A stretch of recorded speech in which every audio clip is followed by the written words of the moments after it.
Hey guys, it's Taylor. How are you doing? Good to see you guys again. Sorry I haven't uploaded a video lately.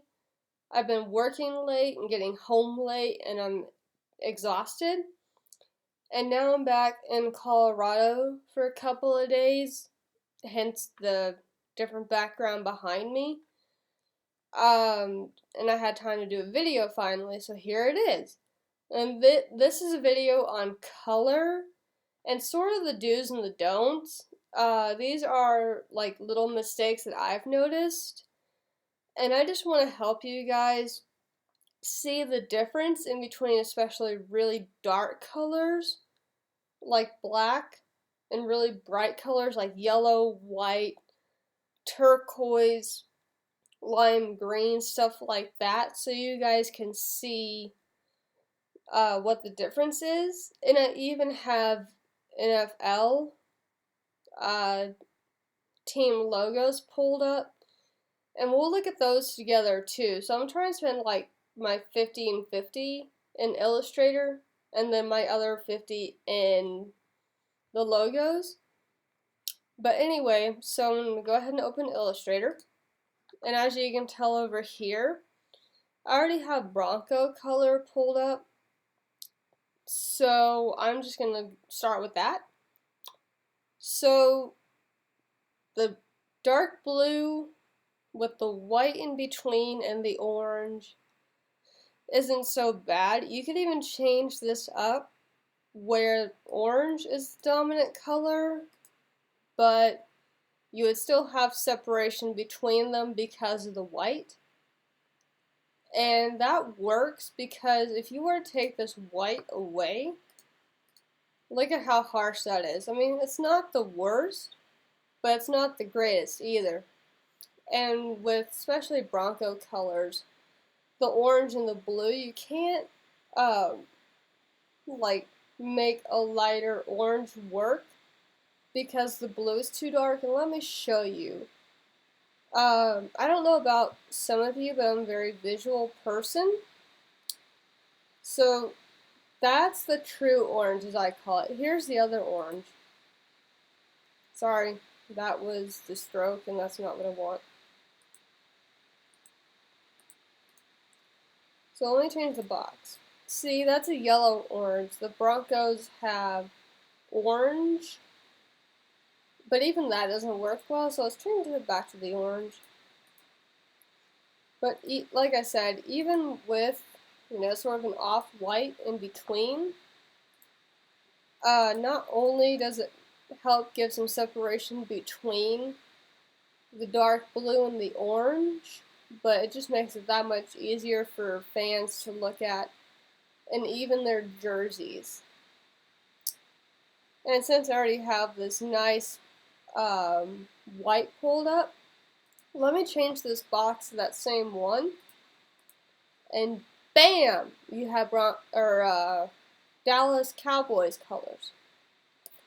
I'm gonna go ahead and put in a gray.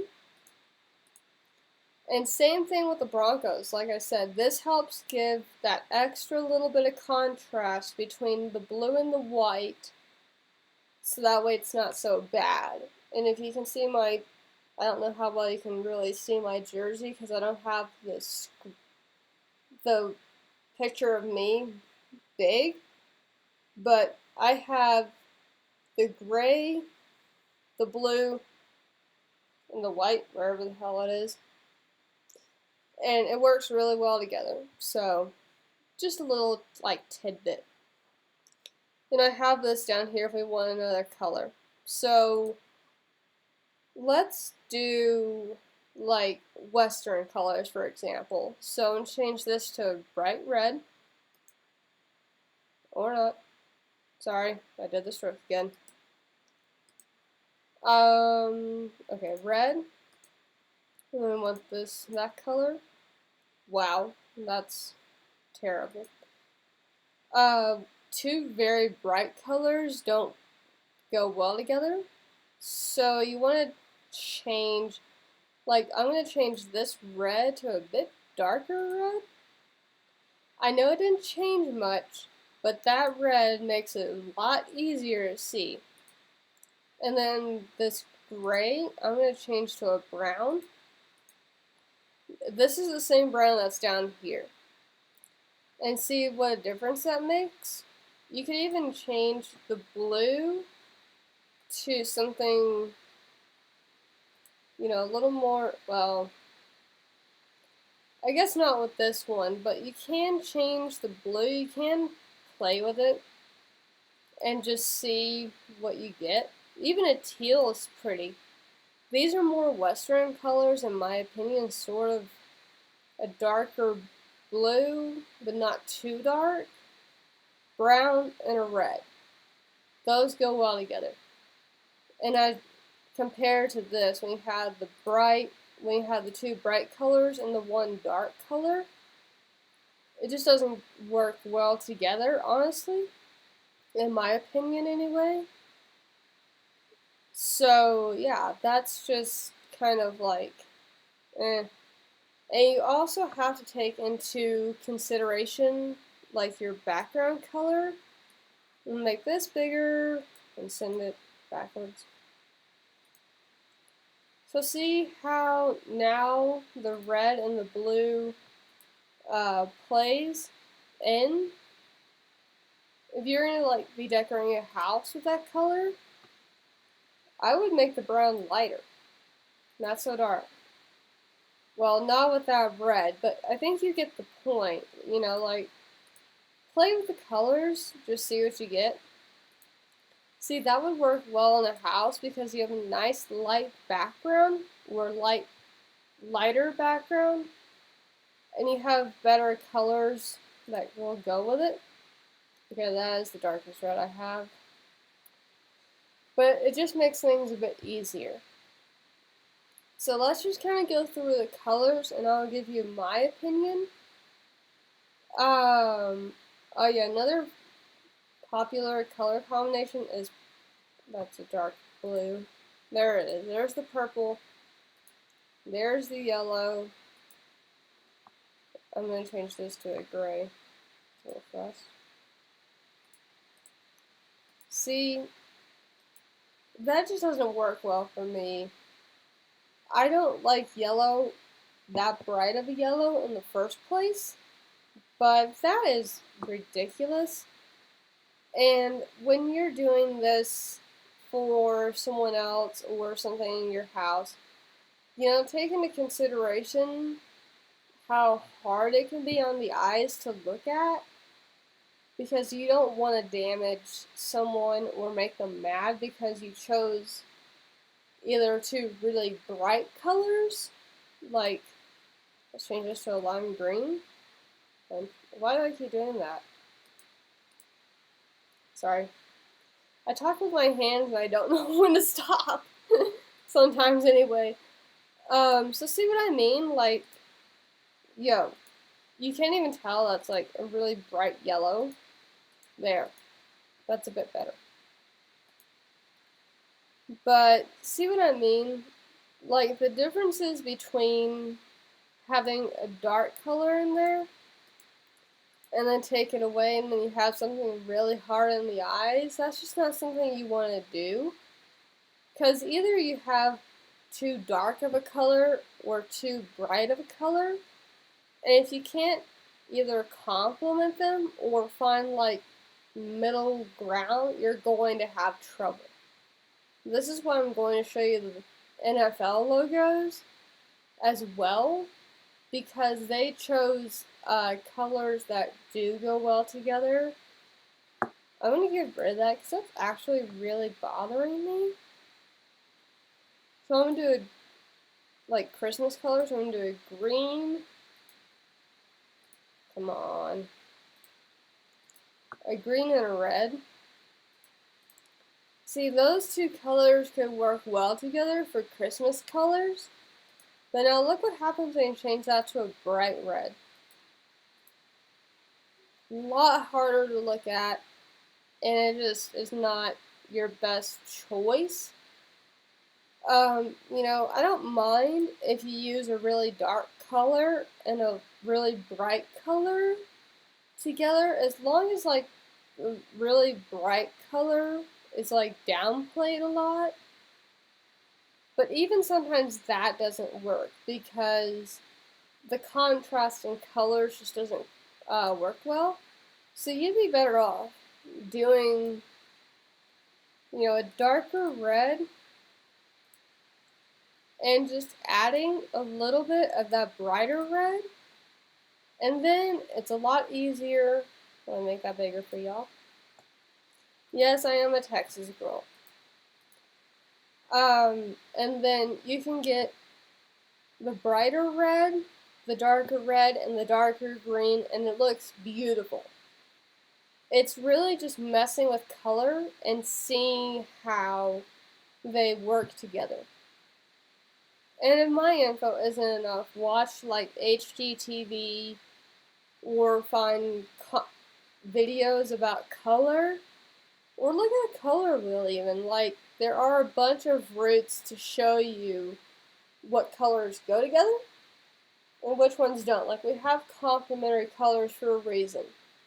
Red and green, blue and orange, black and white, purple and yellow. We have them for a reason, but just because they're the complementary colors doesn't mean you have to use them.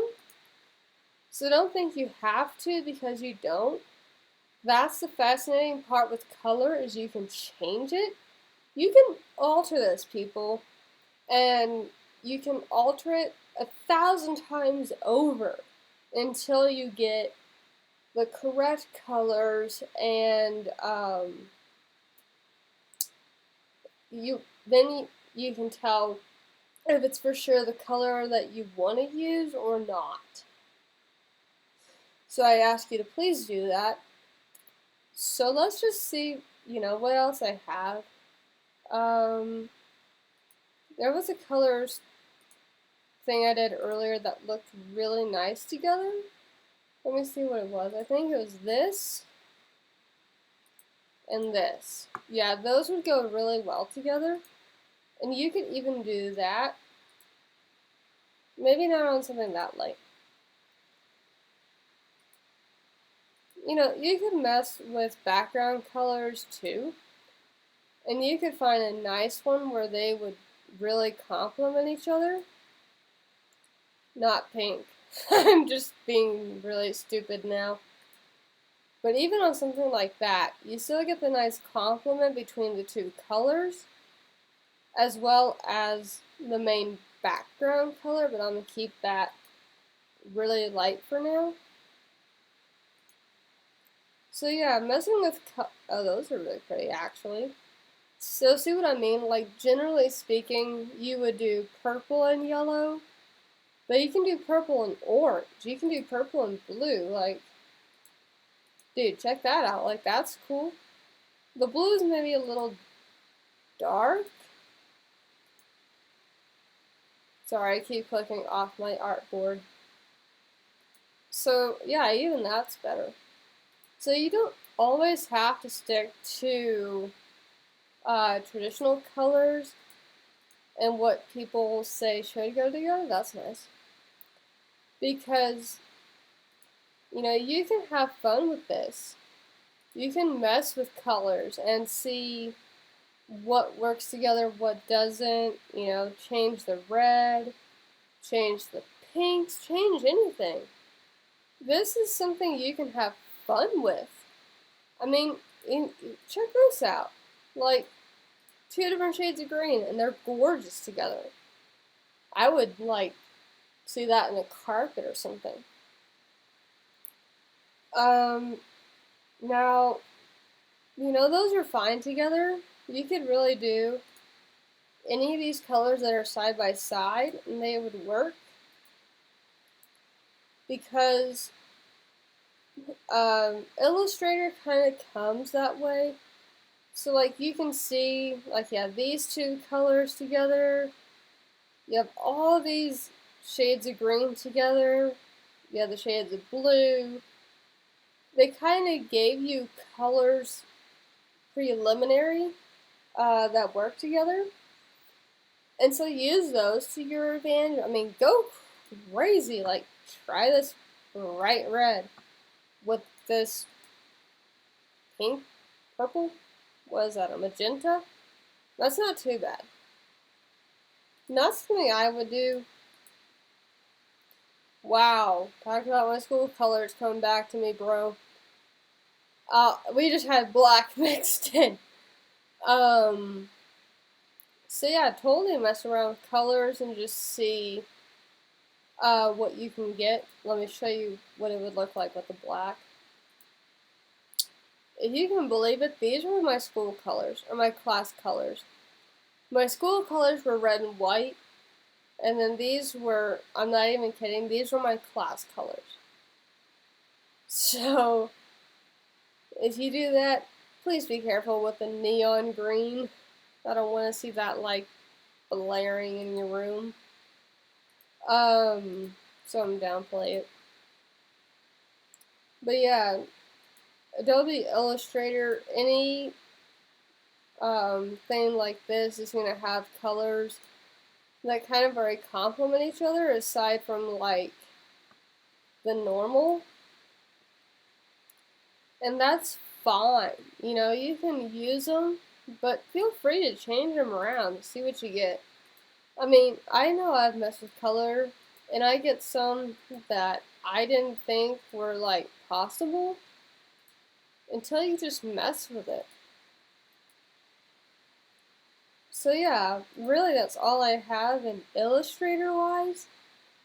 Oh yeah, like let's say you're going to use maybe like this color for a page in a book. I don't know why you would. Let's try the one next to it. And that's better. I'm going to take away one of these. Let's say this is your font color. Don't do that. See the difference? If this is your page color and this is your font color, look at how dark that is and how light this is. And imagine this being a bunch of text. I can actually show you that.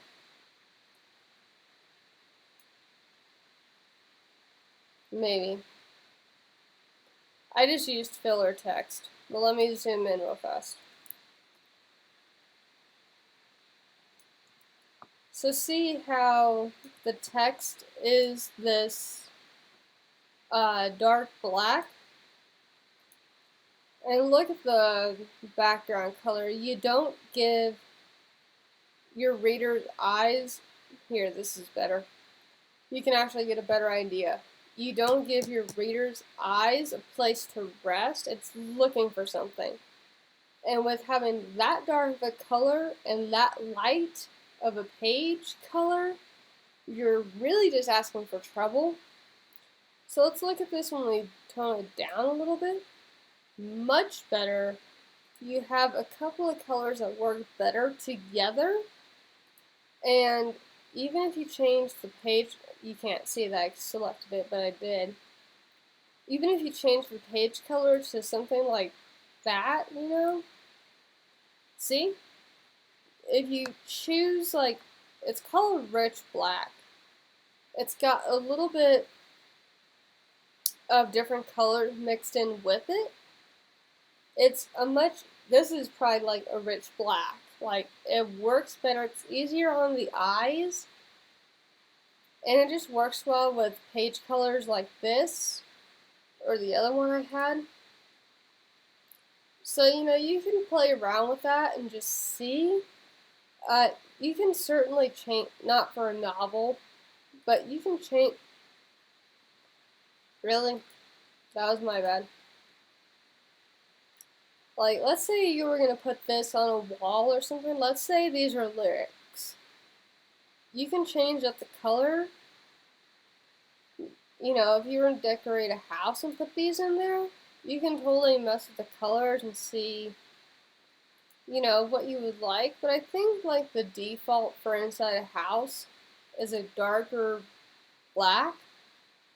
Not so much the black itself, but I think you get what I'm saying. Like, you can mess with colors forever and just see what you get.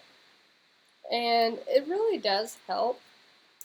if you can take the time and just mess with colors, because then you can have a better idea of what works together, what doesn't. And feel free to look up other color videos. I'm sure there's some good ones out there. And you can learn a lot about color, or even just look at a color wheel. You know, there's color wheels for a reason, and use them.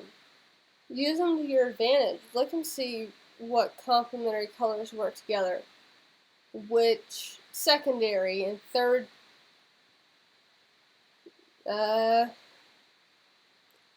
you can just mess around with them and see.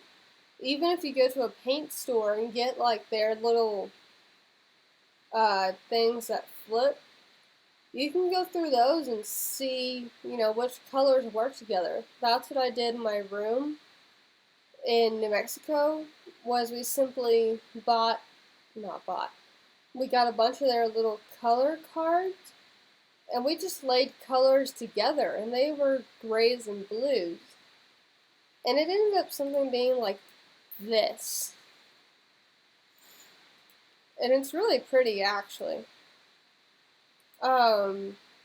It was very simple and elegant at the same time. I don't think I have the right blue, but it was really nice how it turned out, because the blue made the gray kind of look more like a silvery blue. So that was nice. So yeah, if you don't have programs like this, you can go to a paint store, get some of their color swatches, and you can just mess around with that.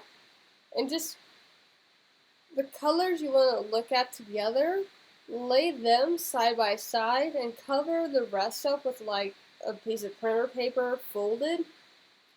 And just look at that for a few days as you walk by it, and just see what you think. And that's nice because you can mess around with them, and you can see what different colors would look like together. So that way you have a visual. Or if you have Adobe Illustrator, Photoshop, you can mess around with the colors. Physically, like I can change colors all night. Definitely not that. And you can just totally see like what works, what doesn't. And it's a lot of fun. I think it's really, really fun just to mess with colors and see what works, what doesn't. Okay, I only have a few more minutes, so here are the logos for the NFL. And just look at them and see what I mean. You have a bunch of different logos, different ideas, and stuff like that. But they all work well, and they put them on a black background so you could see the colors pop out. That's the only reason I would use really dark black, is to see colors show up really well. Like San Francisco right here. Sorry if that's incorrect. But they have white letters, they have a nice dark color around them, and then they have red. Simple and effective. These are logos that people remember, and that's something you want to do, especially if you create a logo, is you want something that people are going to remember. Not, oh, there's the N and the Y, I couldn't see it.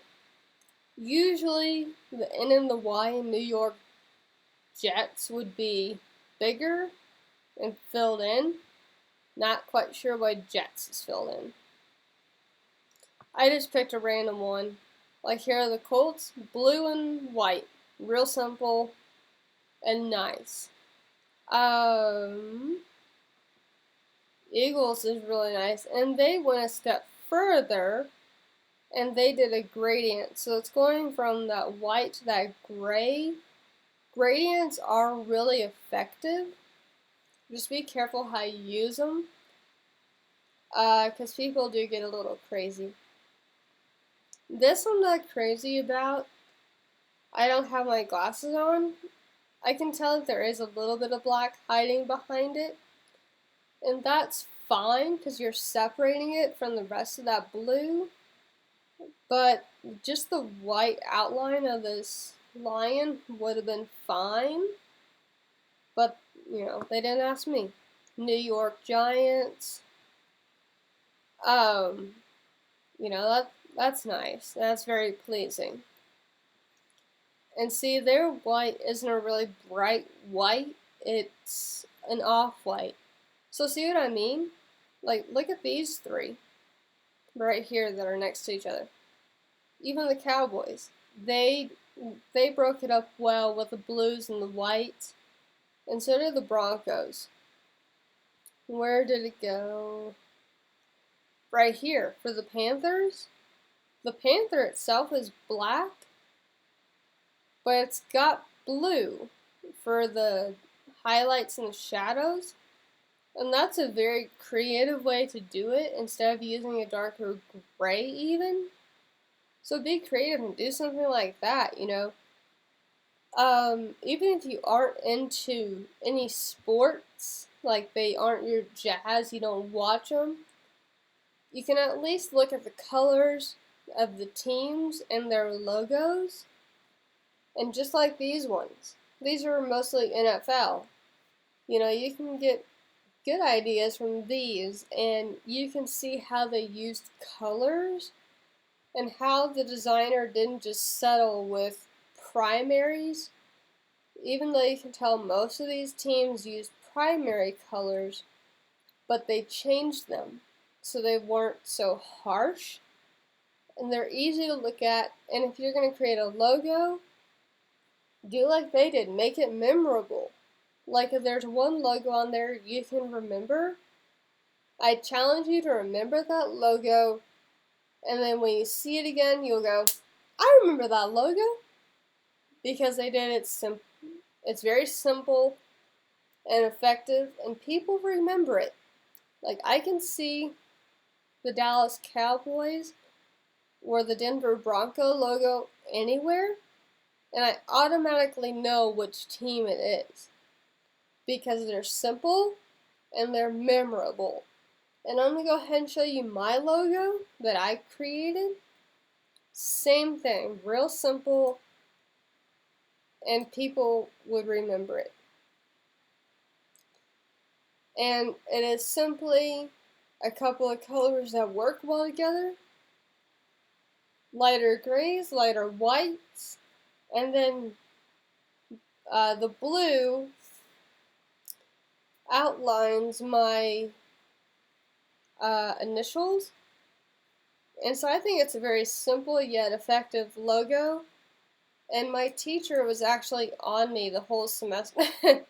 He was on to me while we made this, just a zoomed in version. And I got my idea from the Subaru logo, and so we made it a really effective logo because the letters are bigger, they aren't contained, and you would probably recognize that in most places. So yeah, just have fun with color, and like I said before, just don't have a really dark color and a really bright color, nor two really dark colors or really bright colors together. You're not going to get a very good result. I hope this has helped. If not, leave a comment below in the comment section and let me know what you would like me to cover, so I can make things a bit more clear. But other than that, I hope this has helped, and it was great seeing you guys again. I do miss you very much. I will do my best to get more videos uploaded sooner than I usually do, so I'm not so behind, but I gotta go. See y'all later. Have a good day. Make it a good day. And see y'all next time. Bye!